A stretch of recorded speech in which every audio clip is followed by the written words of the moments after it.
RnR.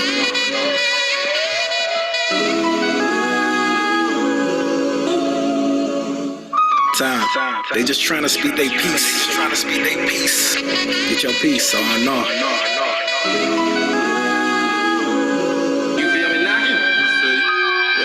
Roy Reese. Friends through any weather, so it's only right they get together, build something together. Experience brings wisdom, and wisdom wise decisions. Veterans, affairs a priority. So when it come to veterans, probably should be tuning in. Matter of fact, tell a couple friends. If you got issues with your dog, cat, woman, and opinion about 45 sitting up in Gotham, I guess it made Roy Reese who? Batman and Robin, dialogue just might help you solve it. Come to conclusion to dissolve. So you can get back to your RnR. Just trying to speak a piece. Get your piece. RnR, Roy Reese. What up? The RnR Xperience. They just kick it how they living. They just trying to speak a piece. Get your piece. RnR, Roy Reese. What up? It's your boy Reese. And what up, I'm Ro. Welcome to the RnR Xperience, where we shy away from no topic and welcome all questions and feedback. We want this podcast to be as inactive as possible, so let us know your thoughts on today's discussion. Our goal is to give you, the listener, a voice by being our special guest. Today, our special guest is Nikki B. Hi, guys. Yo, Thanks what for up, having Nikki? me. My name is Nikki B. I'm a Texas girl. My specialty is criminal justice. That's where I make my money. That's where my passion is. Pro everything Black. I'm an avid member of the Beehive. I'm a stirrer of the pot. So I'm glad that y'all let me come on y'all platform today and shoot the breeze with y'all. Okay, just want to say thanks for joining us and being our special guest this week. Today should be a pretty good show. We got two real hot topics that we're gonna go over today. The first being is the Ahmaud Arbery case that's going on right now. That's gonna be the first topic that we're gonna discuss, and then we're gonna kind of end on a lighter note, and we're gonna discuss social media and the impact that it got on our society as a whole, relationships, friendship, the way we communicate, dating, and all that. But how was everybody's day today? Hold on, sir. Before we get into that, let me take a minute out to salute Chap Will on that intro. Yes, sir. Yo, bro, yes, salute on that intro, bro. Much respect for that. We appreciate it. And that was part of the feedback that we've been getting. A lot of people was asking about the intro, but we had already know that we had Chap in the studio doing this thing. So just want to say appreciate you for blessing us with that. So just say much love, man. Salute. Yes, sir. So Nikki, what you been up to this week? Working from home. We're still social distancing out here. I don't know if y'all cities are still on lockdown. Here in Houston, we're definitely still locked down. They opened up some places, but I am in the house, out of the way. Me myself, I'm actually back at work. Newly myself. surfaced video now. Same thing for me. I've been going on, week off. Actually, I had to go in today because we had something going on. So came home, got a quick workout, got ready for the show. Same on my end. Well, I ain't gonna say necessarily same on my end. I was in Georgia for the past couple of months or so.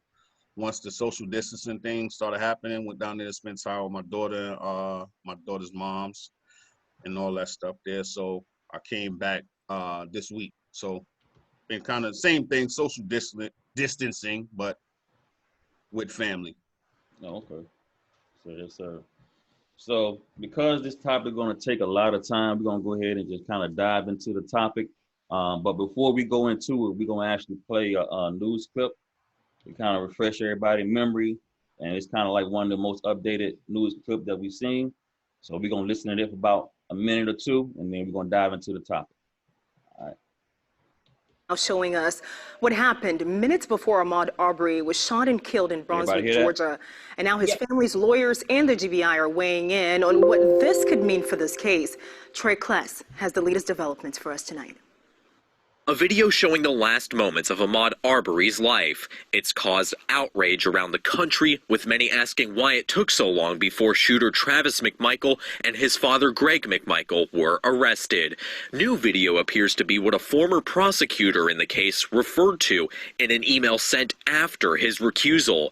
On April 7th, Ware County DA George Barnhill wrote there was, quote, video of Arbery burglarizing a home immediately preceding the chase and confrontation. At 2:08 in the video, you see a man in a white shirt and shorts walk into a home under construction on Satilla Drive. Moments later, a person can be seen in the top left frame observing what's going on. A 911 call from that day has audio of a man saying there's someone in a house that's under construction. At 2:13, the first man appears to run out the front door and down the street. 6 minutes later, a police car drives down the road. Multiple first responders arrive minutes later. Investigators have not said there is any evidence Arbery burglarized the home. Police reports following the shooting did not know anything stolen on Arbery. Greg McMichael told police the day of the shooting there had been several break-ins in the neighborhood and that a suspect was caught on surveillance video. Police records show only one report, a weapon stolen from a vehicle in January. It's also not clear why the police dispatch log and the video timestamp reflect. All right, so I think we kind of all get the gist of what's going on here. I think we all been watching the news. We all done heard the latest and greatest. This case been getting a lot of feedback. A lot of people are talking about it. It's on social media. It's on the news. It's on. Matter of fact, I was watching Sports Center the other day, First Take, and they was talking about it. So everybody is talking about this situation that happened with brother Ahmaud. But I would start by saying, when I first saw the video, it was personal to me because as soon as I saw it, it made me think about something that happened to me back some years ago when I used to live in Georgia. And so back when I was stationed at Fort Gordon in Augusta, Georgia, I had been living there maybe about a year. And so what I would do is that when I would get off work, sometimes in the evening, I would go on a run. And so my run, I would go outside my subdivision, go down the main street, and it's like another side street, like a quarter mile down. And then I would run down that street. It's probably like a little over a mile, and it's a dead end. And so I would normally just do that route, go to the dead end, and come back. So I had a neighbor of mine who was thinking about joining the military, older guy. And when he see me running, he was like, yo, you mind if I go running with you, to kind of get in shape? So I'm like, cool. So one day, one evening, we're going running and the same route. And then we get to the end of that dead end street that I was telling you about. And at that dead end, it's a big opening, right? And then there's property there on to the right side of it. And so it was like a couple of trailers that was there. And it was people outside on top, on the trailers. They was talking and doing whatever they was doing. So we got to the dead end. I was just, running in place while my neighbor was catching his breath. So while we standing there running in place, we hear somebody yell out. They was like, yo, y'all niggas better get up. Like, what they say? Yo, y'all niggas better get the fuck away from around here. So I was like, kind of gathered myself. And I looked at my neighbor. I was like, I know he just didn't say what I thought he said. So as I'm telling him this, somebody yells it again. They was like, yo, y'all niggas get the fuck away from around here. So I was like, yo, we gotta be tripping, right? So my neighbor, he from Augusta, born and raised. So he was like, you know what, bro? He was like, man, come on, man, let's just go, let's go. So I was like, fuck that. You know what I mean? Because for me, a lot of people joke about me being from Mississippi, but I never experienced anything like that until that moment. So he's like, you know what? He talked me into it. We like, yo, let's go, let's go. So we started back running down that street. So like I was explaining to you, it was a big opening where the property was at. You know how everything is open. We started back running down the street, and there's trees that are kind of closed off the property. As we're running, we hear boom, boom. And so they shot twice in the air. You hear the buckshot going through the leaves and the trees. And I'm like, yo, and this is like 2005. I'm like, yo, I know I just did get called a nigga and got shot at by these white people, yo. So furious. So we run back. You know, I drop him off. We stop by his house. He go in his crib. I get back home.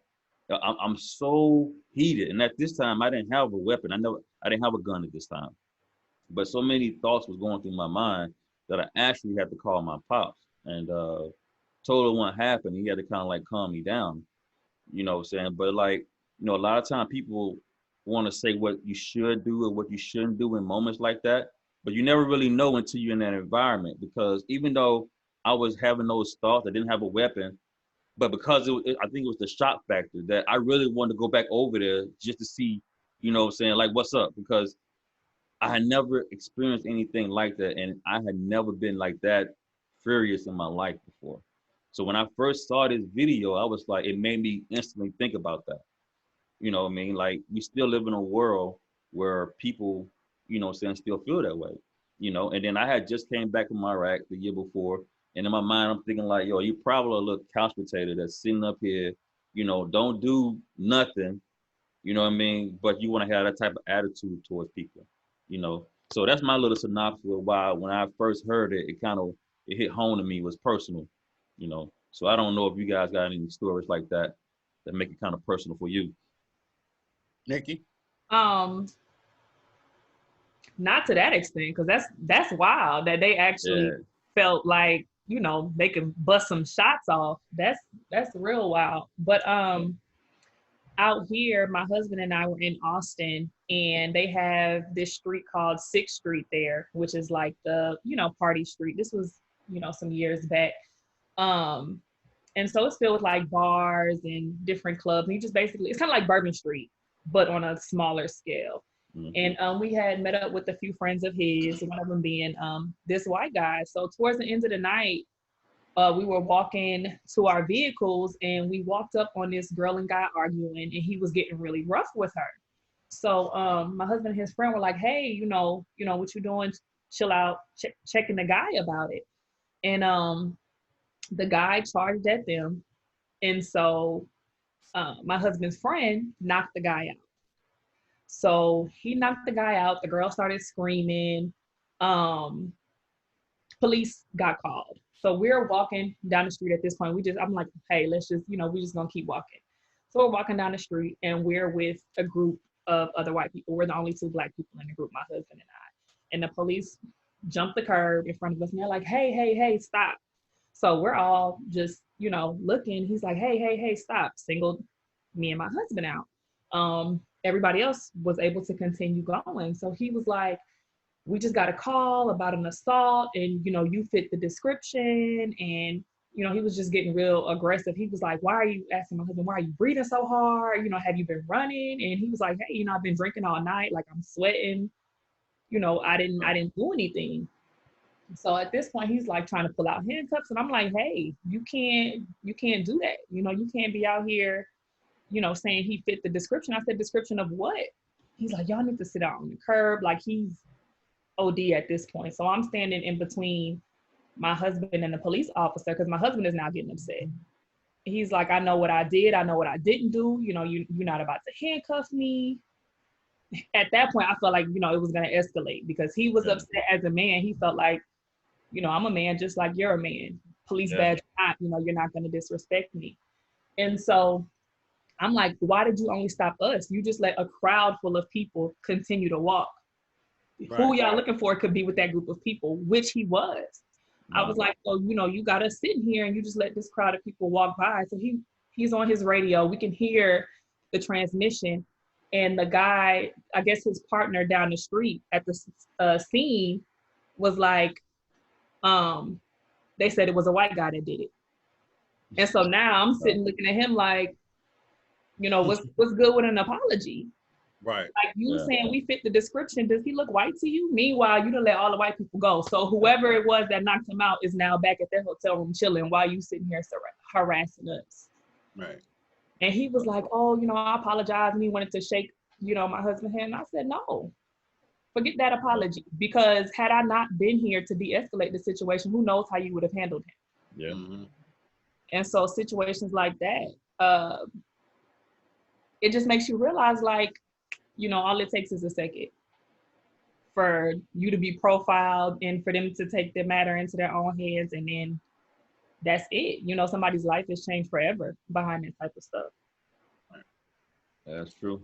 For me personally, the one time that I encountered flagrant racism, ironically, was in Georgia as well.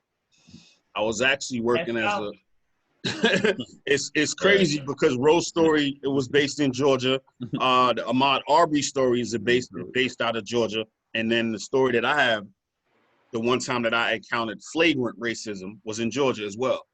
So I'm getting off work. At this time, I'm a correctional officer. I'm just getting off work. I got my uniform on and all of that, right? So I'm leaving work. I'm on the night shift at this time. So it's probably about maybe 10:30, 11 o'clock, something like that. And this truck is in front of me. He's driving crazy, like in front of me for no reason. So I'm either trying to go around him or I'm trying to slow down. So everything I'm doing, he's mimicking my actions. So if I'm trying to go around him, he jumps in that lane. If I slow down, he slowed down. So by the time I was able to actually get a little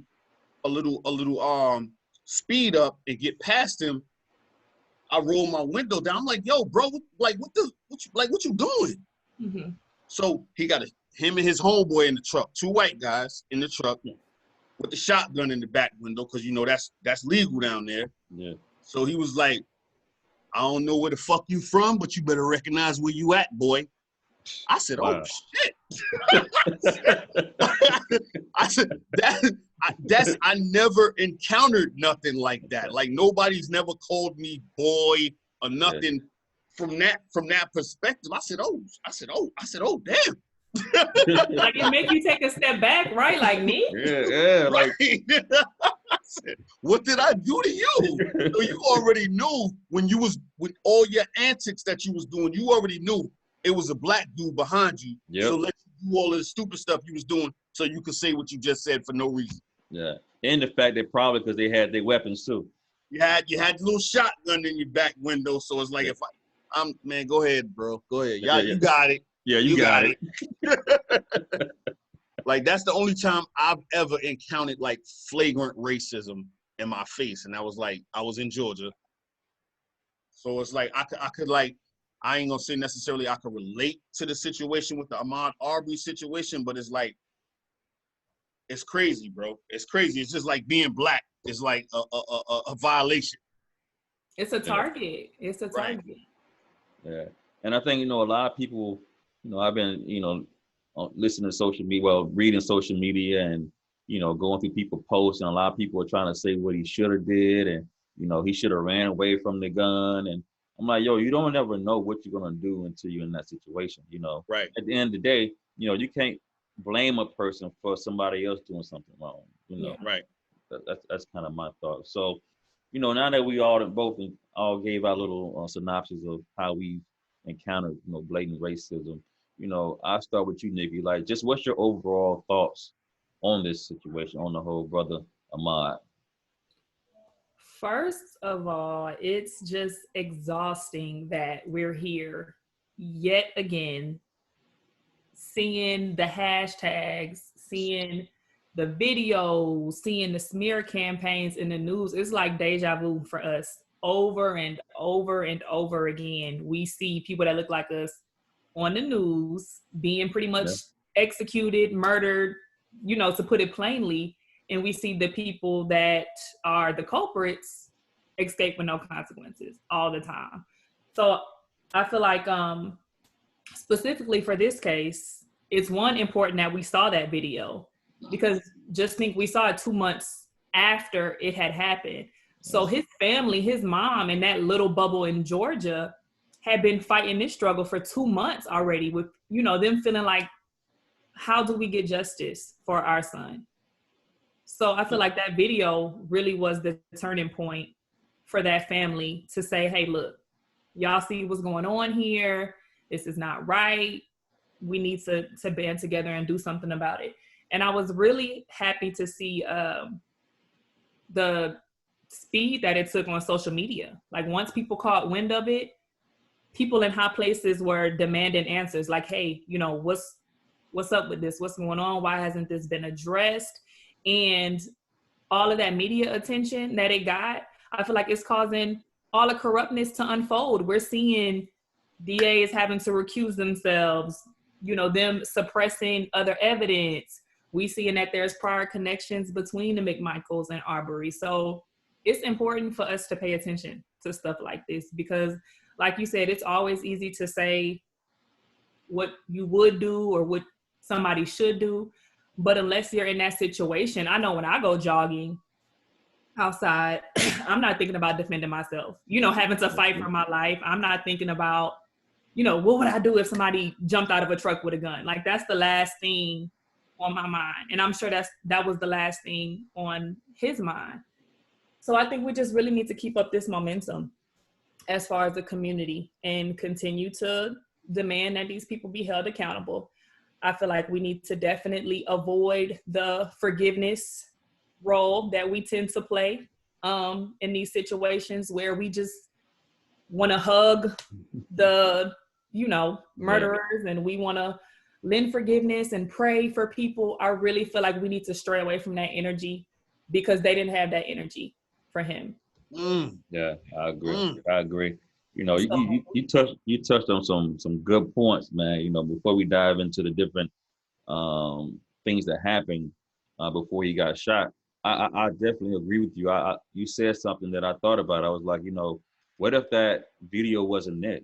Like you said, that happened over 2 months ago. And if they didn't have that video evidence, they probably would have got away with it. It would have never left that little small area because they wouldn't have had that video. Another thing too, a shout out to the actual lawyer who leaked it, because if he wouldn't have done that, social media wouldn't have got a hold of it and it wouldn't have took off the way that it did, and it makes me think about like how many situations like that have happened that we don't know about because there isn't no video evidence, it didn't get the publicity that this one is getting. How many times has something like this happened and it would just, brush under the rug, a person just got away, scot-free, with killing or harming, an innocent Black man. So we also can't be too relieved because we've seen situations where there was video evidence and the person still went free or with a slap on the wrist. So we still, Black people, we still have that fear like, okay, we got a video, but we know that they'll ignore footage or attempt to, sway what the video looks like and then drop the video of him inside that empty home and say, okay, well, was he committing a crime? Was he burglarizing? So even with the video footage, it's still touch and go. And I feel like we still have to maintain that energy of wanting to hold people accountable. Yeah, and I'll say this before I hand it to Reese, is that, it's funny you said that today at work, one of my coworkers was talking, and I told him, I said, this is one of those situations, man, I'm tired. I don't want to hear any talk about marching. I don't want to go and, sing Kumbaya and hug and forget. I think we passed that. That really haven't gotten us anywhere. And to be honest with you, I think that they expect that. We go kill this Black guy. You gonna get, everybody gonna start talking about it. You get the hashtags. You give it 3 or 4 months, they'll die down. They'll do a couple of marches. They'll go to, the White House, and then they'll just slowly fade away. Or we'll break off the parents, the family some money, and then now, it's done. You know what I mean? I think that as long as we take that approach of, turn the other cheek, marching, and see, all those type of things are going to continue to happen because there's no fear of repercussion when they do stuff like that. So whatever you got, sir, just overall thought. To Nikki's point about the hugging, I think what Kate, was that in Texas?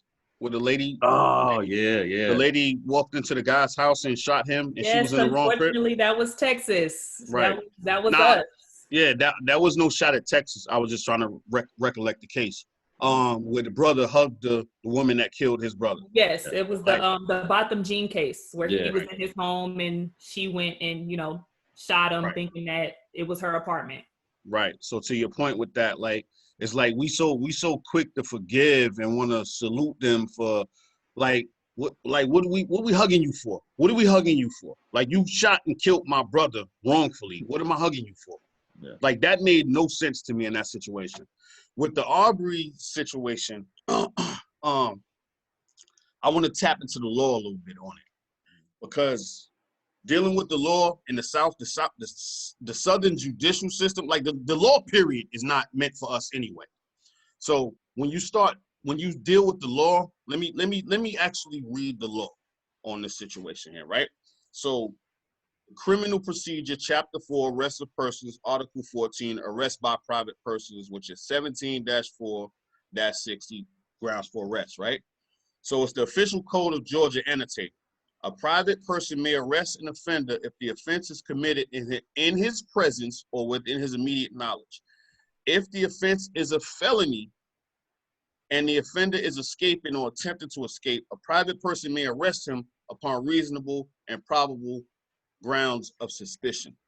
This is where we're not so much cognizant of laws like that. Like they was cognizant of that law when they went behind him. They already knew that law when they went behind him. So this is where they're gonna try to get, like, we don't know if they're gonna get off, but we already probably think they might get off because of the verbiage. Probable grounds of suspicion towards the end of that. So he didn't actually do anything. Like, you know what? I'm gonna go back to when I said I was in Georgia. So when I was in Georgia, me and my daughter's moms, we was looking at buying a house. So when we was looking at houses, there was some houses that was open, but they wasn't occupied by anybody. So you could see the little rent for rent or whatever sign in the front of the house. So we might have tapped on the door or walked in because it was open. So we looking at the layout of the house, like, oh, okay, yeah, I like this, I like that, blah, blah, blah. Let's call them and see if, you know what I mean, what they offering for the house. Mm-hmm. That's almost like what he did. He walked into a house and he walked out of it. He didn't take anything. So if we walk into a house and you don't know what he walking into the house for, he might have needed. And let's be clear, it wasn't even a house. Like this was wood, like it being built. This was like a new construction site. It was a new construction. It was a house where he could walk out with a TV or something like that. It was nothing in there. Exactly. Yeah. So it's not like he walked out of the house and took anything from there. So, but my point is like you can't assume what somebody is doing if you ain't see him do it. They assumed that, okay, he might have been doing or robbing, but y'all ain't had no break-ins in that area for months. And the last break-in y'all had in was a car, not the houses. Yep. So it's like they, go ahead. Yeah. You know, another thing too, like intent, you know. You can't determine somebody's intent. Exactly. You know what I mean? They have no proof of intent of when he walked into that house that he was trying to steal something. Right. You know what I mean? And to me, when you read the law, because I've had this conversation with a few people, right? At most, you can say trespassing, right? That's at most. At most, right? Now, does trespassing warrant you hopping in your vehicle, getting a shotgun and a pistol, and running them down, and actually confronting them with your weapon and end up killing them for trespassing? Right. I mean, which is not a felony. Which is not a felony. Trespassing is not a felony. It's a misdemeanor. Right. Right. And that's why I think that they attempted to use the word burglary, because when you think of burglary, you know, burglary of a vehicle or habitation is a felony. So I think that's why they put that out there with the quickness, like, oh no, burglary, so that they would be able to have that felony clause to fall back on. But like that clip you played at the beginning of the show stated, nothing was found on him. He wasn't videoed leaving the scene with anything. So like you said, that's trespassing, at best, trespassing. I want to tap into something you said too, Ro. Good point, Nikki. I want to tap into something you said. It's like we always become divided in every situation. No matter what happens, we're gonna become divided because somebody would have said, "Oh, I would have did this," or "I would." You don't know what you would have did until you was actually in the situation. Mike Tyson had a quote some years ago: "Everybody got a plan until they get punched in the mouth." Yeah. So you don't know until you actually in that situation, you don't know what you would have did, because you see 2 or 3 white people or 2 or 3 anybody roll up on you with a gun, a shotgun. You don't know if you're gonna try to fend it off or if you're gonna try to run. You don't know because you're not in that situation. When your adrenaline is flowing, you don't know what you're gonna do in that situation. So when people, oh, I would have did this or he shouldn't have did that. So now you blaming the victim. Mm-hmm. Yep. And it kind of you know, goes to black one people, we the only okay. people that have to defend ourselves from the grave. Right. Actions, past, Yep. whatever it is, we are the only people that have to defend ourselves from the grave. Yeah. And what you said, Sean, is that the worst thing is you got to defend yourself with your own people. Your own people. Like, yo, come on, man. Like, you know, when I read certain things from those individuals who don't look like me and us, you know, I might feel a certain type of way, but I'm not that surprised. Right. You know what I mean? But when I see us go against us, that irks me too. It hits you a little different. Yeah, like, it does. It does. It makes you think, like, do you think that you'd be exempt from right. that? Yeah, yeah. Like, exactly. You know, and you think about it like, yo, if you constantly we have a history of hearing these type of stories. We have a history of being hated and violent done to us, right? So if you have a history of this type of stuff happening to your people, things that happen to you, when you place in that type of environment, the first thing you're going to think is to defend yourself. Mm-hmm. You know what I mean? You're not thinking that, oh, this is a nice, caring person. He's just going to see what I'm doing and let me be. You know, they rolled up on him with a shotgun and a pistol. Right. What did you expect this man to think, or how did you expect for him to react? And it's not like they was police. Exactly. Exactly. You know, that's just like, you know, I'm walking down the street and I see you, you know, throw some trash on the ground. You know what I mean? And then I draw my 45 on you, saying I'm going to arrest you for littering. Right. You'll be like, fuck out of here. You know what I'm saying?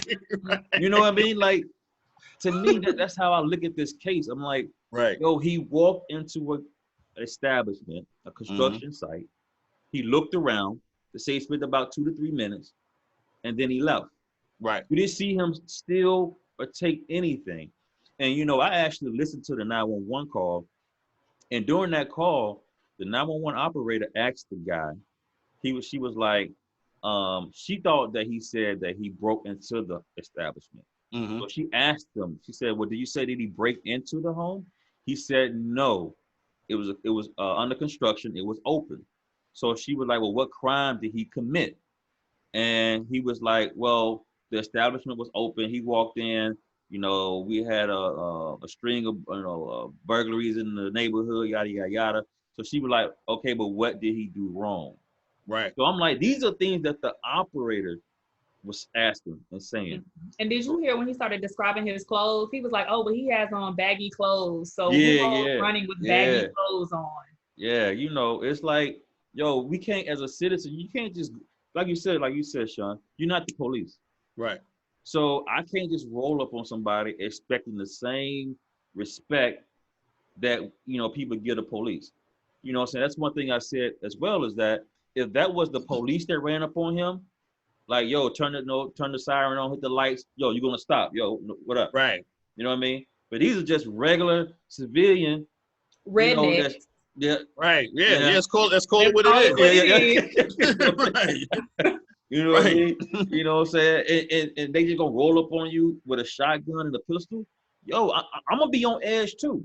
Yeah. You know what I mean? I don't trust that. Not gonna have a flight or fight reaction to that. Like, it's either, okay, now we finna go because you're not gonna try me with a gun, or you're gonna run. Either way, if he would have ran, they were in trucks. They were gonna pursue him. It wasn't like they were gonna let him run down the street. Because you pursued him in the first place. Exactly. Because they had already pursued him. Ambushed him. Yeah. Ambushed him is what it was. Because they had already pursued him and passed him, pulled over. Because when you first see the video, he's actually running behind the truck. So they chased him down, got in front of him, pulled over, pulled that weapon out. Yeah. You know what I mean? Like, yo, what did you expect that man to do at that point? Right. You know? So, I mean, that's kind of like my thoughts on that. You know, it was just a crazy situation. And I don't see how people can just automatically jump in and say, you know, but he was wrong for, he should have ran away from the gun.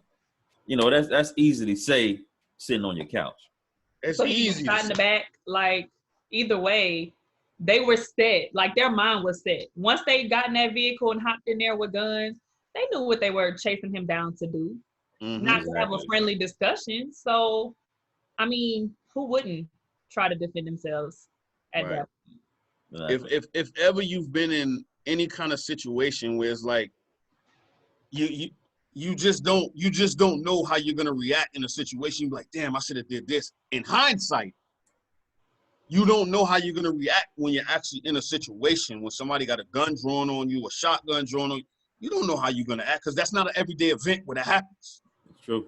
That's true. Yeah. That's true. In another angle, people have been talking about the law. Like you brought up, you actually read the actual law, right? And I always tell people, I don't have an issue with the law. I mean, we could say the law needs to change. Okay, I can agree with that. But my issue with the whole thing is how the law is policed. Like different laws that we have, Black people are policed differently. When we go to court, we are represented differently. Our resources are not the same. You get what I'm saying? So you can have a law that's supposed to be for everybody, but truth be told, it really doesn't apply to everybody. Right. You know what I mean? And that's my thing when it comes to the whole judicial system. You know what I mean? Is that if it's in place for everybody to follow, then everybody should be judged, policed, represented the same way. And it's not that way at all. At all. I don't know. It's this one show they got on Netflix where it's all these innocent people that went to prison. And then they got this one group that's been, doing things and getting people out of prison. And it was people that's been in prison for 20, 30 years. And because they didn't have the right representation and they was in these little small, country hick towns, that they pretty much was just thrown away and there was nothing done about it. Nothing done about it because they didn't have the resources. The cases were weak as hell, but because of the location, because they were Black, they didn't have the resource to have a good, defense team, and so they was prosecuted to the max. And come to find out, they was innocent. Right. And the craziest thing about it in that show, they were showing that there was evidence to show that these people were innocent long before they reached the 30-year period. Right. But they had to go through so many loopholes, so many different, obstacles just to prove that they was innocent when the evidence was already there. And I think that those things like that is something that we as Black experience. So when you face with a situation like that, you already thinking the negative. It's like, yo, I gotta do whatever I gotta do to get out of this situation because I already know that if he kills me, he's good. You know what I mean? And I just want to do what I got to do to get back to my family because I've seen it before where situations happen like that and we don't come out on the right end of that. Right. And it's also important to note the third individual, the cameraman. Oh, yeah. Cameraman. Good point. William Bryan, I think his name is, or something like that. Yeah. Now he's trying to get out there and get out front of the situation and say that he was an innocent bystander who just happened to, catch the footage and that he has no relations to the McMichaels. He didn't know their intent. He, wasn't aware of what was going on. And he recently did an interview where they asked him, okay, so why didn't you call 911 when you saw this transpiring? And his attorney said, well, he didn't know. He doesn't have a high school diploma and he's a mechanic. So he wasn't smart enough to put two and two together and call the police. And dude sat there and ran with it. The Brian, he really sat there looking at the camera with a blank stare on his face while his lawyer basically called him stupid and used that as an excuse as to why he didn't call 911. Wow. After the situation. So there's a lot to be said about that because many of us are applauding him like, oh, well, we need to empathize with him because at least he released the tape. you know, to get us to the point where we are today with knowing what really happened. But we have to also think this happened 2 months ago. Right. If this was such a good guy, this would have been an immediate response. Yeah. You know, you roll up on something like that happening, your first reaction should be, okay, police, I have evidence on my phone now. What are we gonna do to help him? Because who knows, had the police been called sooner, he may have had a chance of survival if he received medical attention. Right. Yo, and to me, but you know, now we'll never know. Yo, that's a very good thing you brought up. I'm glad you brought that up, because when I saw that part, I thought about it like, when you watch the video, there was nothing like he was like, oh, like what just happened? No sense of urgency. None. No surprise, yeah. Yo, nothing. you can tell that he was with them. He was recording just to like have it on tape that we did what we did. Right. You know what I mean? It was clearly that he was with them. You know, because I mean, like you said, if that was the case, then why didn't you say anything? You know what I'm saying? There was, matter of fact, I don't think he had any sound in his video. He wasn't like, yo, stop, or what are you doing? Nothing. None of when that. The gunshots fired off, you know, the average person would be like, whoa, like, oh, you know, somebody was just shot. Nothing. You were silent the whole time. And that leads us to believe, okay, you were expecting those shots to ring out.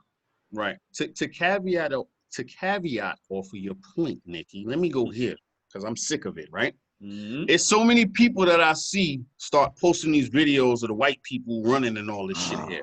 Geez. I don't care, bro. Like, bro, so y'all want to all of a sudden, like, what are we doing now? So it's like white people running the 2.23 miles and they exercising they white privilege. Like, we've been getting killed for years. Where the fuck y'all been all this time? Like, this ain't new. Where have y'all been? So what, y'all sick of it now? You know, we love passing out. Yeah, the kudos. We love that. Like, y'all sharing videos of white people. Get the fuck out of here with that.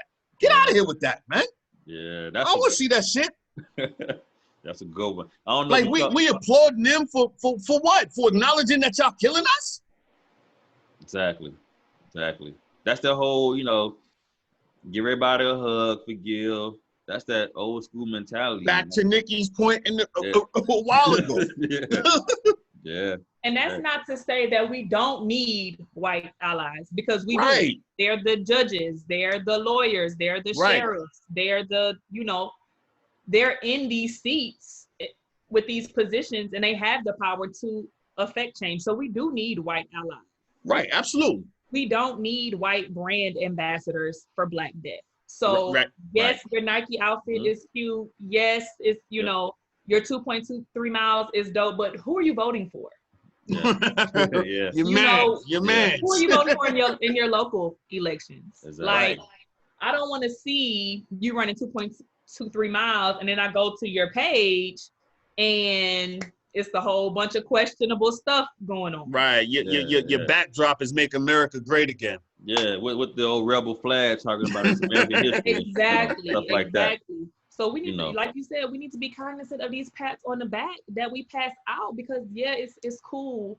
You know, you're an ally on social media, but are you really willing to stand in the pain? Right.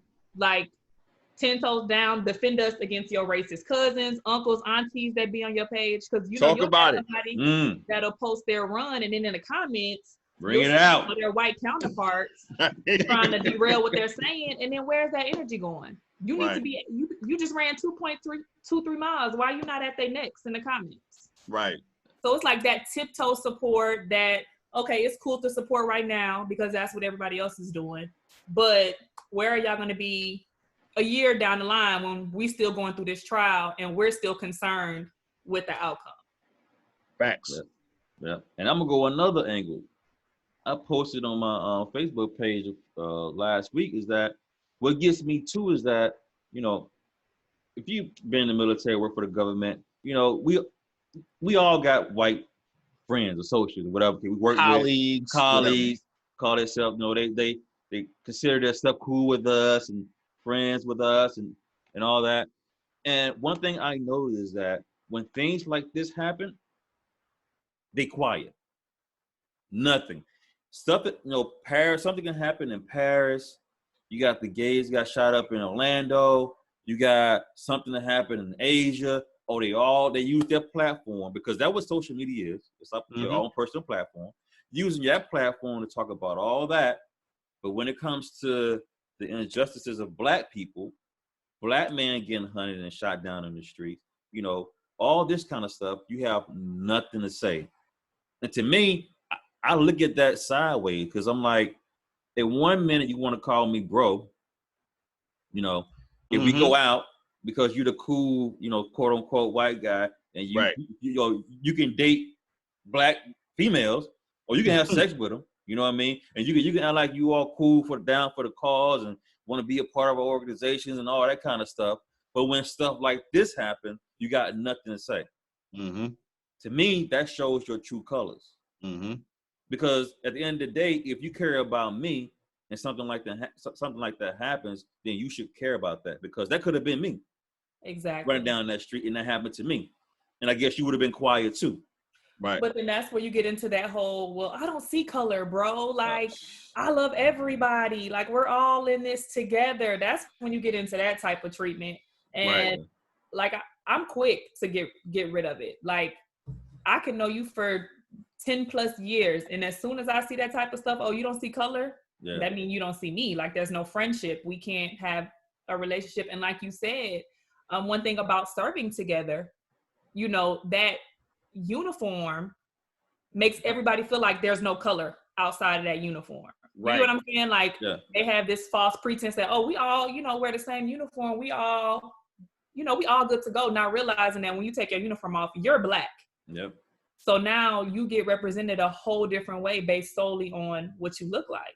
And they can't relate to that. So for them, it's a distant concept. Like, what you mean? We all serve together. We all one uniform. We all the same. When it's never been that way, and it never will be that way.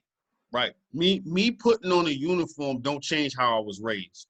Nope, not at all. It doesn't change my core values or how I view certain people until you start seeing people differently. Like, the military made me see people a little bit differently because I was around different people.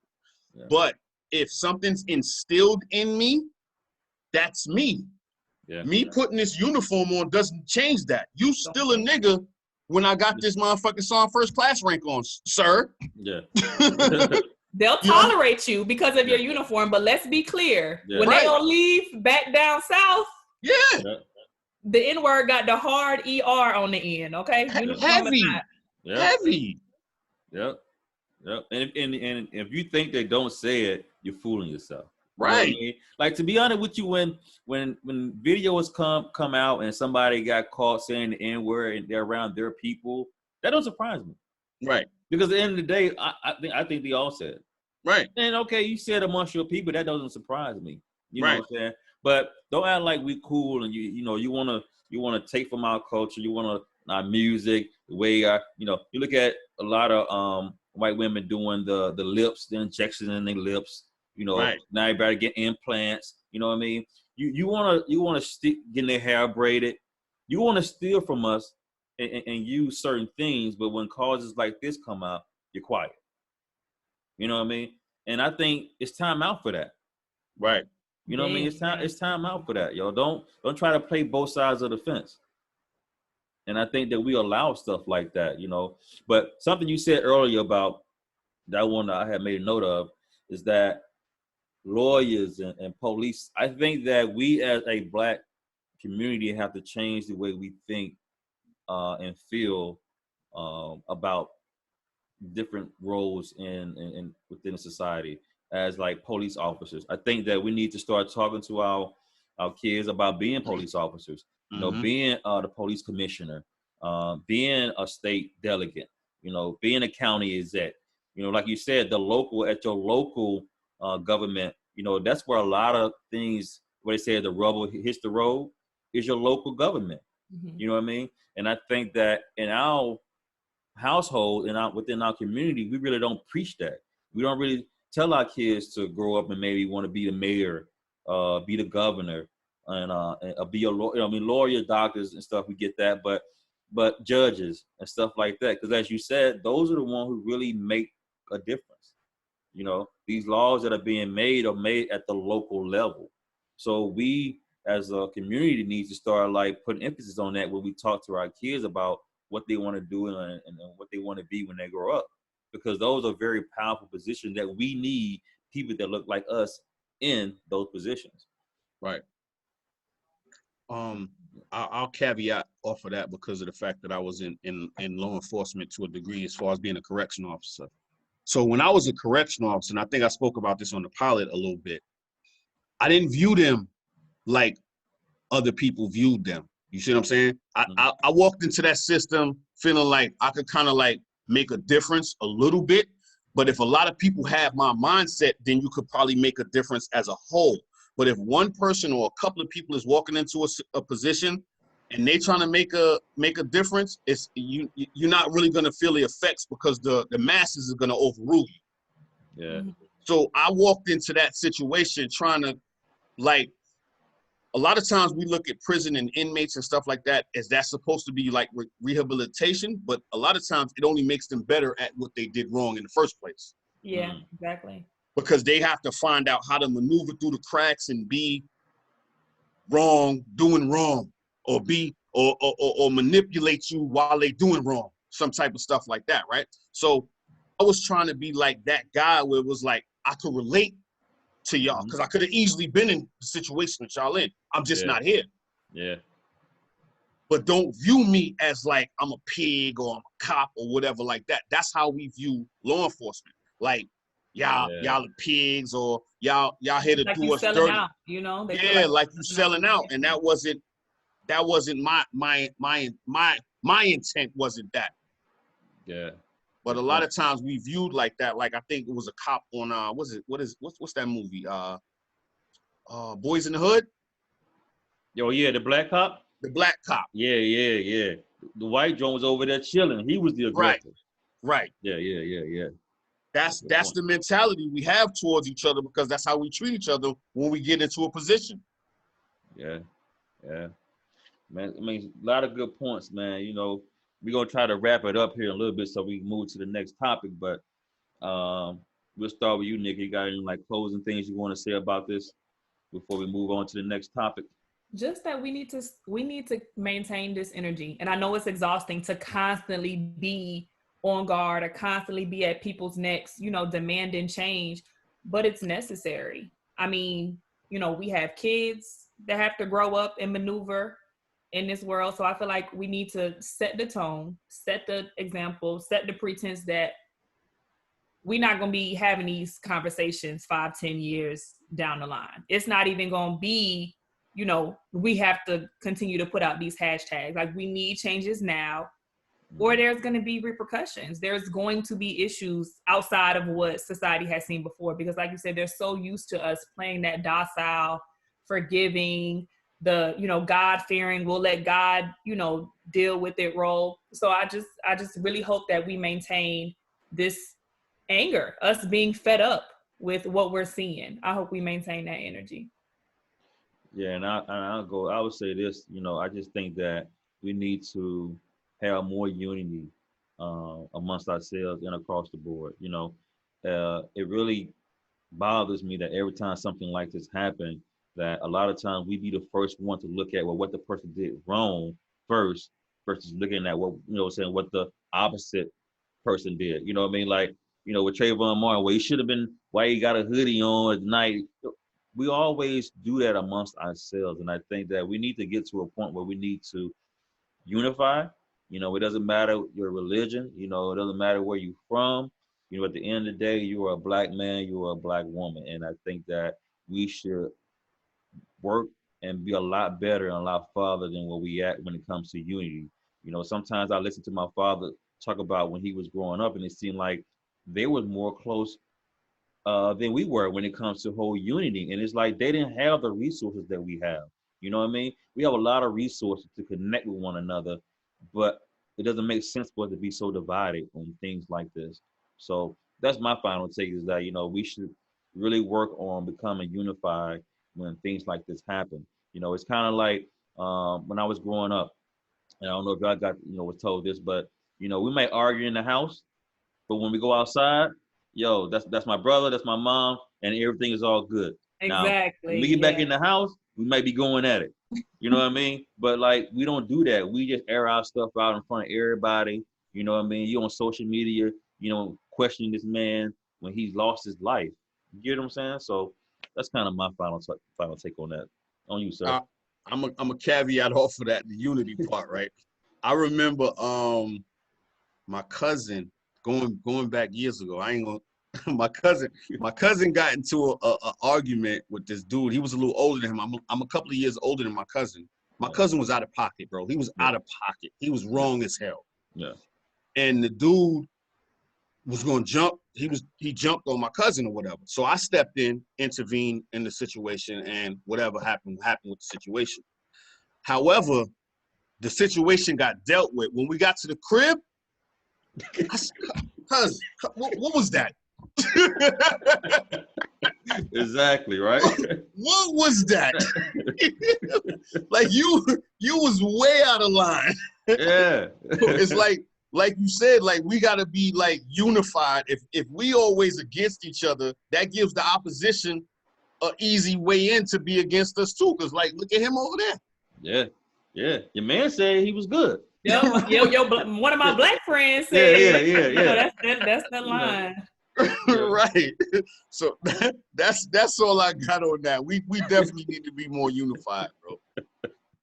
Definitely. All right, so we're gonna move on, try to end the show on a lighter note. This one of these topics that I know Reese is ready to dive into. But it's one of those topics that a lot of people is talking about and discussing, and that's social media. And the effect that it has on society as a whole, on how we communicate, how we date, how we interact, all that. So, sir, we'll start with you. Just your overall, how social media has impacted society overall. We'll start there. She ready. She. Oh yeah. I already know that you finna come with the shenanigans, so I'm preparing myself. I'm preparing. No, I feel like as a whole, I don't want to necessarily blame social media, but that's the topic. I feel like we've allowed social media to dilute discussion, right? So as far as like relationships or interacting with people, a lot of times people say it's just social media is not that serious. And that's a scapegoat response to me in a lot of things. A lot of people have met their significant others on social media. So it is that serious. A lot of times, the Ahmaud Arbery situation, I wouldn't have known about it if it wasn't for social media. Mm-hmm. So when you want to sit here and dilute it, is like, it's not that serious. It is that serious to a degree. Now, as far as like the relationships is concerning, like for me, like trying to date or whatever, when I was kind of like out there, whatever, it's difficult because of the fact that communication is lost.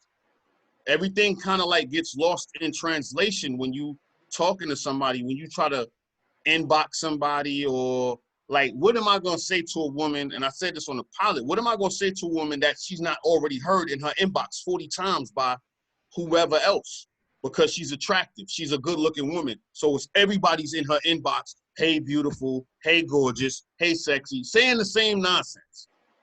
You see what I'm saying? So it's like we've lost the effect of communication through social media, which is why I always try to like talk to people, have like dialogue. Like let's talk. Let's actually talk. Let's verbalize things. You see what I'm saying? Let's not just emoji each other to death. You see what I'm saying? Because a lot of people want to just throw emojis out. I was having a conversation with this one lady some years ago, and I was texting. I told you about this. I was texting my heart out, and she responded back with a GIF or emoji. I'm like, what the fuck does that mean? Like, say something. Like, what? I don't know what that means. Like, what is this? What are we doing here? That's what I'm talking about as far as like communication is lost through social media to a degree. Proceed, because I can keep going. Oh, I was going to say, you want to start preaching? No, go ahead. Y'all go ahead. Go ahead. I agree. I definitely agree. Like you said, it's definitely decreased our ability to speak to one another. But I'll be the first to say I have a blast on social media. Okay, I clown on social media. Like it's such a dope outlet. You can be who you want to be. You can laugh. You can joke. You can have serious discussions. You know, get people's opinions. But I think, like you said, it's all about how you use it, because it can be the opposite. It can be a detriment. You know, for people that are constantly looking for validation or comparing themselves to what the next person is doing on social media, then I can see how it can be exhausting if you see all your followers on vacation all the time and you work 12 hours a day, 7 days. I can see how, that can be an issue. So I think we have to learn to draw the line between knowing that these are profiles that we compose of ourselves. You choose what you want to share. You choose what pictures you want to share, what life events you want to share. So social media is merely a snapshot of what people want you to see. You get what I'm saying? Mm-hmm. And we get so caught up with that whole, dang, this person doing this. So-and-so got a new car. Oh, look, they booed up. They look happy. So we get so caught up with comparing instead of sitting back and realizing, like, you can't tell me that they're not beefing at home. Like, like everybody else. Everybody else. Like, everybody has their issues. And social media is just a place where some people choose to bring their issues to. And then some people just hide them better than others. Yeah. I know for me, it seems like with social media, it's so for example, like, in the 90s, you actually used to call a female, right? You could call, talk, you know what I mean? You go to a dance or a party or something, you actually talk. But it's to a point now, you rarely see people or hear people like, yo, I was talking to a girl for however long. It's yo, I hit old girl up when I was texting, or I hit old dude up, like Sean said, going in inbox, you know what I mean? And it takes that verbal communication, like, it's like going away. It's not personal. I would listen to another show, a podcast, and they were saying that it's gotten so bad that a lot of guys and females, talking about guys, don't even know how to approach a female anymore. Right. Because they so used to doing the inbox thing that if a female walk in front of them, they don't even know how to approach them. They don't even know how to talk to them. They don't even know how to get the conversation started. It's awkward. Yeah, it's an awkward moment because they're so used to inboxing. Or liking a picture, pictures. Yeah. Yeah, so it's like it took away that whole like type of communication, you know what I mean? Like writing letters and calling and stuff like that. We don't do any of that anymore. It's all about letters. Yeah, bring back love letters. See? We don't do none of that. It's all about, you know what I'm saying? Oh, I see you on social media, whichever outlet it is, and you hit the inbox. Like God forbid a motherfucker like 4 or 5 of your pictures. We together. Oh, we together. That's what I'm saying. They don't have pictures to like in real life, so it's awkward. Like, what I say, what do I do? How do I proceed? Yeah, and that's another thing too. You said about liking pics. You can just see a pic and you hit like. That doesn't necessarily mean that I'm trying to get at you. That I like you. Yeah, you know what I mean? I'm just saying it's a nice pic. I'm giving you your, you know what I mean? But you know what I'm saying? There's been times where if you like a couple pics, you might wake up tomorrow with a message in your inbox. You know what I'm saying? You know what I mean? Hey, big head. Or somebody ain't talked to in a while, but like, hey, stranger. They love coming out the woodwork. Why did I like this picture? Why did I hit like on that? Do you guys follow your significant others on social media? Ooh, I do. We follow each other. Ooh, we do. That's a good question, though. Woo. Good question, because I know a lot of people who don't. I don't. Yeah. Why not? For us, because I like to stir a lot of conversation. Okay, so AKA you be wilding out. All right, cool, we got it. So with me stirring conversation and just asking questions, what I used to do more so than I do now, she used to feel a type of way, like I'm asking like literally from my perspective. Yeah. As opposed to me just asking a question. I feel like our lives are different on social media, so let's just keep it separate. Okay. That's respect. But I post pictures of her so everybody know. Yo, That's so respect. you just had something pop in my head. So this what gets me too on social media, right? Like he stated, if he's involved with someone, he makes it known on social media that this is my significant other, this is who I'm involved with. To me, when you have people who, especially someone who posts all the time, and they never post their significant other, to me, that's a red flag. That's a red flag. Like if you post pictures all the time and I gotta stroll back a year before I see your significant other, to me that's a red flag. Because I'm like, yo, why wouldn't that person be on there?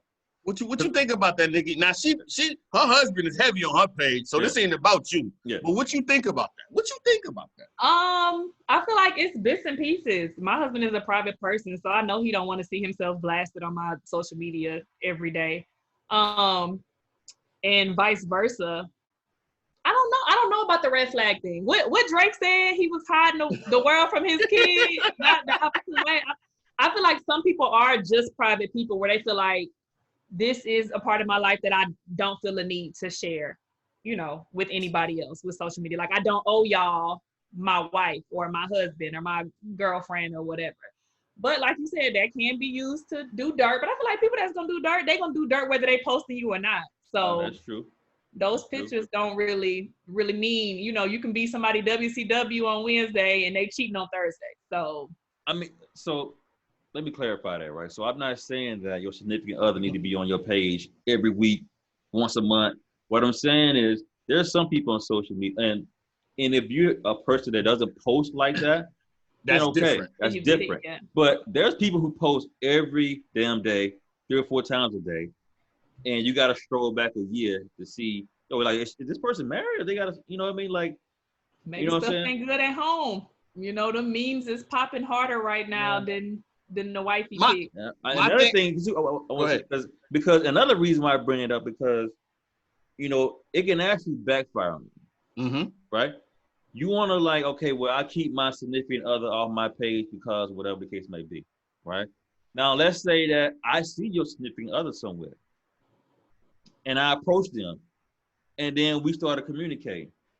Now, should you be mad at me that I'm talking to your significant other when I had no clue that's your significant other, because you want to keep them all private? I keep that part of my life, blah, blah, blah, blah. Because a situation like that can happen because you want to be so private that, oh, I saw your significant other out, and if she's attracted to you, of course, she might be attracted to me too. You know what I mean? So, you know what I mean? So let's just say, for argument's sake, right, Nikki? I think we became Facebook friends through a mutual friend. Mm-hmm. Let's just say I thought you was attractive, which I don't. Let's just say, right? So if I go on your page and I don't never see no remnants of a significant other, how I'ma move on your page might be a little different if I know there was a man or your man or husband or whatever your situation is involved. Mm-hmm. So I'm not gonna, most respectful people, I'm gonna see like, oh, okay, she got a husband and he's on her page too. I'm not gonna be like, oh, damn, you looking good. Yeah. I might just hit the like or nice or something like that because I'm respecting your situation. Yep. Mm-hmm. That's another thing when we dealing with social media. But it's like, okay, if I know this person got somebody, I'm gonna move differently on your page. I'm not gonna just say all kind of whatever come to my mind. Oh, like, damn, they got a fat ass. I'm not like, now I'm violating your man. Yeah. I would hope you wouldn't be talking like that on social media, period. We're Some grown. people do that though. Yeah, so no, I get it. But I think at that point, then it's up to the person to, even though those pictures aren't there, say you was in my comments wilding out, then that's up to that person. That's up to me, to check it. Hey, chill out. Like, right. You can't move like that, whether my husband's on my page or not. So then, that is on whoever page you on, that's on them to set those boundaries, chill out, delete the comment, hit you in your inbox like, hey, no, I gotta do, you can't be moving like that. Like that's simple stuff. But I guess, in this day and age, that type of, I guess that's viewed as hard, but it's too easy to just be like, you gotta chill. Yeah. And you brought up a good point, Sean, about the respect thing, because you gotta respect a person on social media that have a significant other. And the reason why I say that, because there was a post that was on my page where someone said something, right? And when I looked at it, I was like, you know what? And I hit Sean up, and I was like, yo, and I read him the post, you know what I'm saying? Because I'm like, my significant other could have something to say about that. You know what I mean? And he So somebody agreed. made a comment on your page? Yeah, on my page. On my okay. page. You know what I'm saying? And when I brought it to him, he was like, yo, you know what? Yeah, that person was kind of out of line. You get what I'm saying? So what I mean, and that's a good point of what he said, is that if you know somebody got a significant other, you got to maneuver different on their page, because that person could not be trying to disrespect purposely. Mm-hmm. You know what I'm saying? Because if you were single, that would have been just a regular comment. But if you got a man or you married, that same comment can be taken as disrespect. Now, I'm going to use that same example that you gave, right? Let's just say I go on wifey page. A person don't necessarily got to say anything. Let's just he put the heart eyes. Yeah. That heart eye emoji is a problem. Yeah, it is. Let's just say he put the heart eyes, right?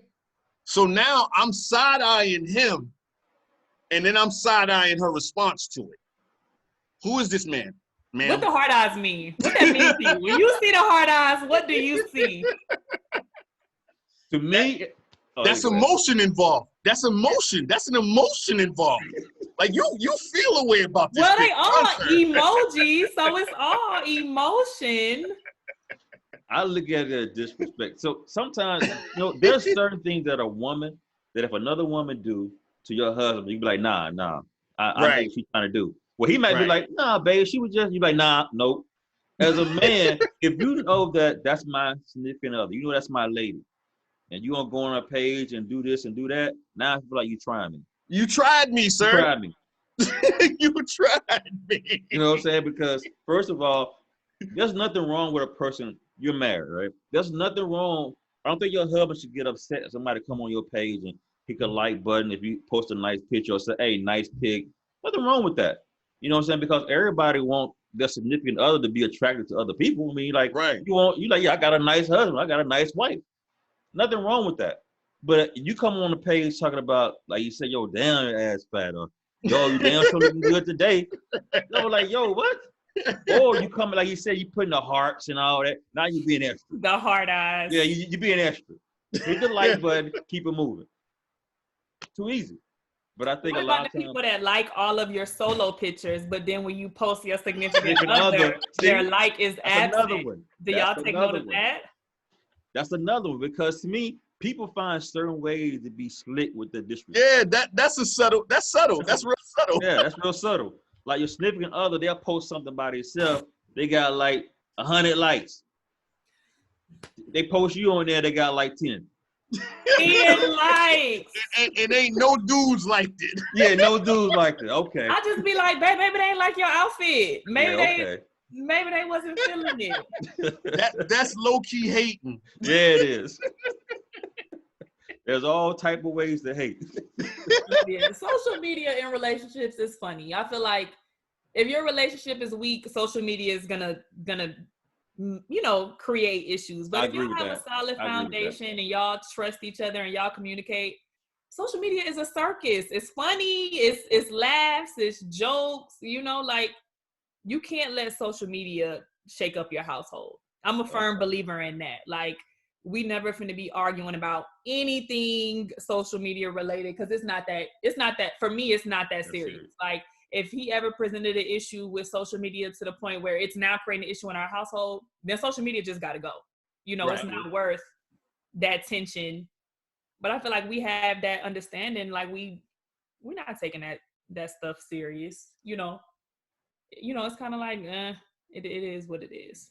Mm-hmm. Another angle too that I want to talk about is that you got those who on social media that post everything they do, right? But then they got a problem seeing everybody in their business.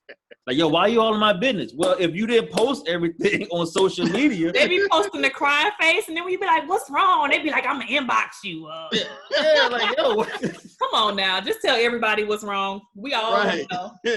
Like, yo, you mad to my people in your business, but you posted it on social media every day. Right, you know? Like I need, if you gonna post the problem, I need the resolution. Like, don't leave me hanging. I need everything. Like, we can solve this. We can solve this together. Right. Like, let me know how I can help you. Right. This is a team effort here. Yeah. Or somebody put something on social media where, you know, this happened or that happened, but I really don't want to talk about it. Yeah. I mean, yeah, you do. You could have kept that to yourself then. That's a reach for attention. Yeah. You know, you could have easily kept that to yourself.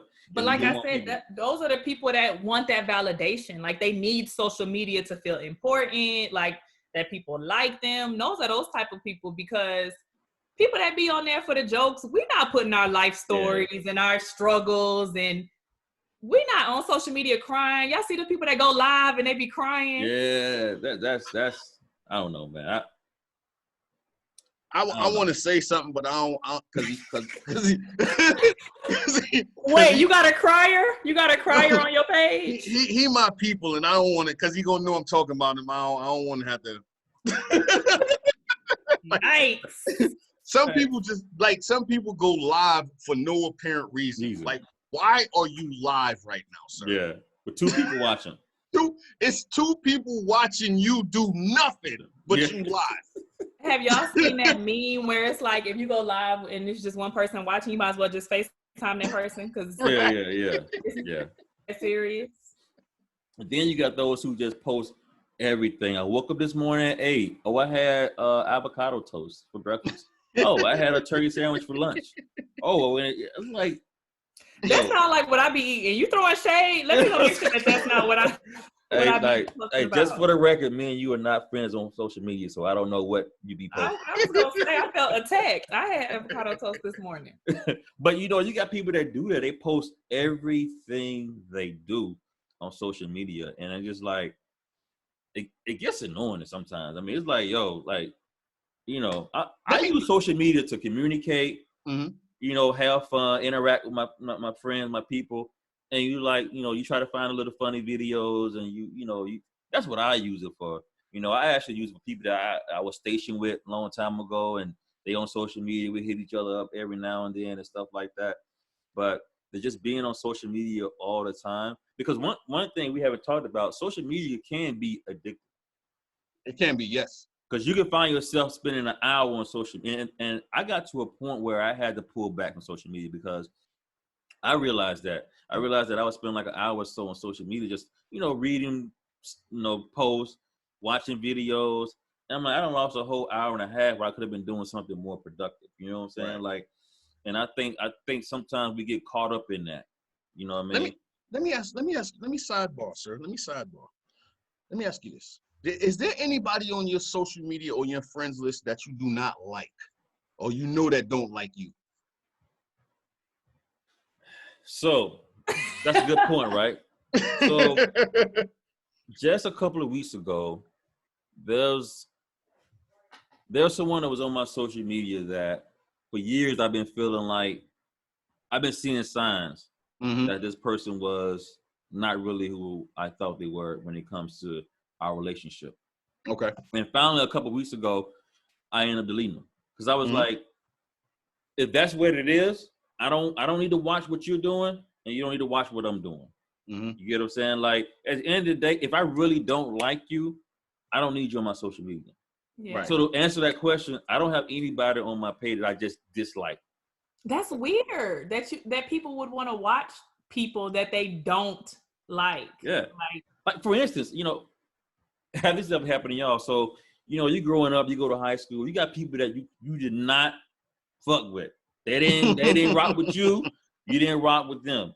And then you get on your phone, you got a request from so-and-so. I'm like, yo, we didn't even rock with each other back in the day. Yeah, come on, man. You know, first of all, we didn't have no type of relationship back then. So, you know what I mean? I don't hate the person. I don't care less what you got going on. Yeah. I know some women mostly, they have women on their page that they don't like or they know don't like them. I'm trying to understand, Nikki, what's the thought process behind that? Okay, help us out, Nikki. I feel like, the thought process behind that is, you don't like me, but you're gonna see me flourish. You're gonna see me. You're gonna see me popping in my selfies. Like, you're gonna see it, and you're gonna hate it. I feel like that's the motive behind that. Like, okay, you don't like me, well, you're about to see me shine. So either you're gonna remove yourself or you're gonna torture yourself. Like, those are the only two options. I think that is so petty. Yeah, it is. Yeah, it is. It's literally nobody on my friends list that I do not like. Yeah, me neither. Like, it's some people that annoy me with they posts from time to time. Yeah. But it's nobody that I would like, yo, I don't like you. I don't like me neither. Yeah, I don't have any of those either, because I delete people with the quickness. For me, right. It's just one post to turn me off, and I'm just like, you don't even get muted. You don't, now they got steps, you can mute them for a little bit, and like, you gotta go, because like, your news feed is like your space, and right. negativity in your space. Like, I'm trying to laugh, I'm trying to, bounce off ideas with other like-minded people. I'm trying to debate. You just outgrow stuff, and certain stuff you see, you be like, gotta go. Right. Right. Hey, so I got a question. I actually saw this on social media today. So we were talking about communicating and people being in inboxes and stuff like that. So if a guy hits you in your inbox, do you let your husband know that people in your inbox? Yeah, we've had plenty of, like, I've screenshotted him stuff, especially off my IG. Instagram is way wilder than Facebook. Those being, so, I've had propositions like, oh, I'm trying to be your sugar daddy. I like your pictures. Like, how is this for an allowance? And, I'll screenshot that and send it to him, and we'll laugh about it. Or, I'll make a little joke like, babe, what we need paid for, jokes like that. So we don't have, like, it's no secret that people are in my inbox. So, like, if he accessed my social media, I don't think he'd be surprised or like, oh, I didn't know all of this was going on. Like, I'm popping. I'm popping. Hey, your thoughts, sir? Like, would you want your significant other to let you know, or vice versa? About people in her inbox? Yeah. Because I don't want to. No, me personally, no, because then I don't want to be playing private investigator when I see a comment on your page and I'm like, oh, that's the same motherfucker you told me was in your inbox. Mm-hmm. You see what I'm saying? I don't want to do that. I don't want to do that. So that's why I try to keep that like separately. Like I just know in my mind, like, she doing the right thing. She curving people the way you should probably be curving them. Yeah. So I don't need to know the nuances of who's in your inbox and what they said and unless they said something crazy and she want to share a laugh. Is it grounds for removal? Like, do you feel like if a dude inbox your woman and, she curves him or whatever, does he need to be removed after that? Or does he get to determine if he gonna fall into line and, not kind of be in her comments and stuff? Or is that automatic? Like, as soon as you feel like somebody thinks that she's attractive or they try to shoot their shot, that they gotta go? You want that one? I'll answer. My thoughts on that is I feel is that my significant other should be mature enough to deal with that however she feels appropriate, right? If you feel like that person got the point and they're good, you know what I mean? But you feel like somebody's going to keep trying, his luck or whatever, then I expect you to do what you need to do. You know what I mean? Because vice versa, I don't tell my significant other every time somebody inbox me or something like that. And I don't expect her to do that. But I expect her to, as Sean say, do the right thing. Yeah. You know what I'm saying? Like, you let it be known, like, because like I said in the beginning, man, I mean, everybody want this significant other. Like, if you had a significant other and nobody thought they was attractive, you'd feel some kind of way. Like, yo, like, did I miss something? Like, yo, right. You know what I'm saying? I'm the only one think she's yeah, sexy. like, yo, Oh, y'all really be thinking like that? you know what I mean? Like, yo, so at the end of the day, we all expect people to try to talk to our significant other. You know what I mean? Just at the end of the day, you hope that they deal with the situation appropriately. You know what I mean? Because like Sean said, you know, you don't want to every day you come home and she's like, oh, this dude's in my inbox, this dude. Yeah. I'm like, and I'm pretty sure she don't want to hear that. She don't want to hear like, yo, this, you know, you don't need to hear all that.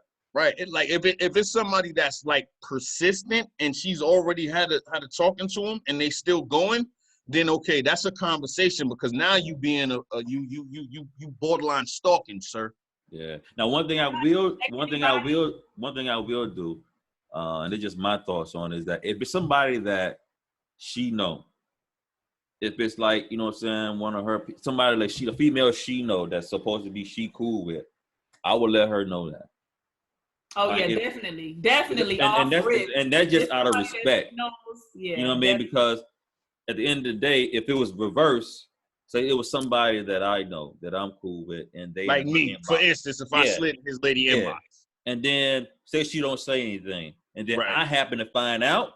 Yeah, no, that's a problem. Yeah, that's a problem. That. Right, that's a problem. You know what I mean? So, unless the situation where somebody that she know that she cool with, then yo, I'm gonna let you know, yo, your girl, because one, I ain't doing nothing anyway with her, so why I don't get an argument over nothing? I know you know your girl came in my inbox. You deal with it however you deal with it. She might just say, okay, whatever, no, whatever. You know what I'm saying? So that's just my thoughts. But I thought that was an interesting question that I saw today. Have y'all ever checked anybody on your significant other's page? Have y'all ever felt the need to like step in and check somebody on their social media? Nah, yes. I never done that. Me personally, yes, because I'm way more confrontational than she is. So she blows things off and just takes it lightly. When I see something, if I have a problem with it, I know she probably not gonna handle it. And I'll be like, okay, all right, now I'm gonna say something now because you too comfortable, sir. Yeah, I've never really experienced that, so yeah. But that's a good point, though. I mean, at the end of the day, nobody want to be disrespected, whether it's on social media or in person. You know what I mean? So. Yeah. You know, women, we're a little bit more discreet. We may not say something like blatant, like get out my man comments, but he'll see that we liked her comment or ha-ha her comment, and then he already knows. Bet it gotta go. You see her liking the comments.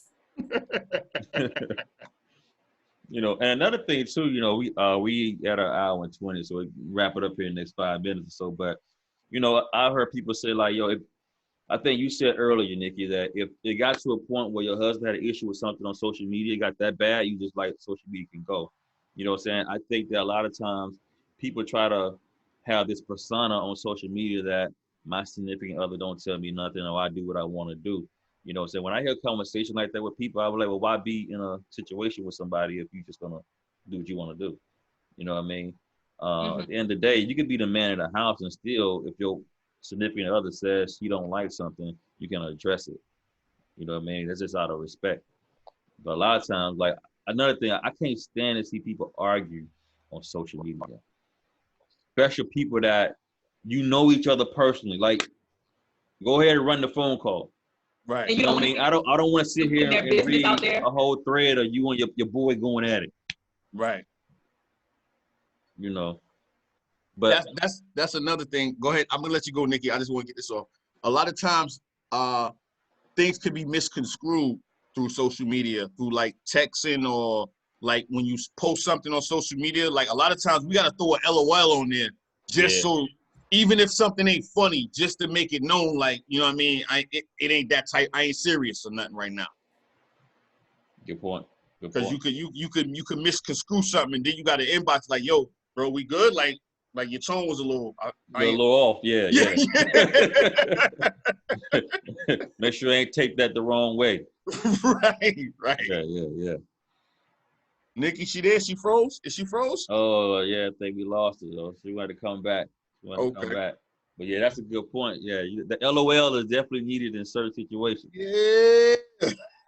You know what I mean? Because you're like, yo, I don't want to misinterpret this. So matter of fact, that goes to what I was saying about going back and forth on social media. At that point, I think the phone call is due. Right. Like, bro, you just sent me this. I don't want to read too much into this. So let me see where you was going with that. Right. You know what I mean? Like, because, you know. I remember we used to have them discussions all the time when we was in the group, because it was like we would debate so much and everybody would be debating. You'd be like, yo, bro, hold on, let me send you this right quick. How you read that? Yeah, like, yo, like, was he coming at me on this one, or am I tripping? Like, right, let me make sure I ain't tripping, because I don't wanna come back at him and I'm tripping. Exactly. Like, yo. Cause the tone can change a whole conversation. Like, you can say the same sentence, but said in a different tone, you got a total different meaning. Yeah, absolutely. You know what I'm saying? You know what I mean? But we will try to see if Nikki gonna be able to come back. If not, we already hitting the hour and 20-minute mark. So just want to say thanks for all the listeners that were tuned in. Appreciate the love and support that we got from last week. You know, I'm gonna hand it over to Sean. He gonna go do the outro. But I just want to say thanks for tuning in. And I look forward to seeing everybody the next show. On you, Yes, sir. Take us out of here. Definitely, again, we want to shoot Nikki for coming on the show, being a special guest. Salute to her. Chap, for the intro. The intro was dope, bro. We appreciate it. And going further, we want everybody to know, like, as far as like being interactive with the show, if y'all got any feedback, negative, positive, whatever, because we want to involve the audience as much as possible. Like with y'all being special guests, people coming on, whatever kind of products y'all own or businesses y'all own, if y'all want to come on and talk about that and all of that kind of stuff. Like, one hand washes the other. So, you know, we definitely want to get into that, because we all about supporting us. So yeah, and before you move on, you can reach us at road.reesepodcast@gmail.com. So just shoot us an email. Again, it's road.reesepodcast@gmail.com. We got Nikki. She coming back in. She back? Yeah, she back. Let's see. Hey, we was about to get up. We was about to get up out of here, man. Oh, what happened? Hey, you over there using Sprint? That's what happened. Yeah, you over there on that Boost Mobile. First of all, Sprint still existed. Okay, y'all don't do me like that. I had no idea, but I appreciate you guys for letting me join in with the conversation. I really enjoyed myself. So big ups to y'all. Y'all are doing a great thing. Keep it up. We appreciate we look forward to having you again. So at some time in the future, we look forward to having you again. Of course. I'm always down for the hangout. Yes, sir. Yes, sir. You gotta know about the social media sites. Oh, dang, sir, you caught me off guard on that one. The RnR podcast is on Facebook. It's on Instagram as well. The Anchor, what's the Anchor site? Yeah. So if you go to our website, which is RnRExperience.com, and you can actually see all our shows, listen to our shows on our actual website. You check out Facebook and Instagram. We make sure we post the website on there. Check us out on the YouTube as well. When you listen to the podcast, make sure you subscribe. Like I said, send us your thoughts. You know what I mean? Whether it be good, bad, we take all type of feedback. And like Reese said, is that our way of making sure that our audience is involved in the conversation or involved in the podcast is that if you feel like you got something that you want to speak your piece on and you want to join the show, just send us an email and then we'll make sure we get you on the show. So, yes, sir. Yes, sir. That's all we got. All right. So until in 2 weeks. So just so we didn't cover this, the way we're gonna do the podcast is that we're gonna drop 2 episodes a month. Right. So after this podcast drops, our next podcast will be on the 29th of May. So keep your ears out for the 29th of May.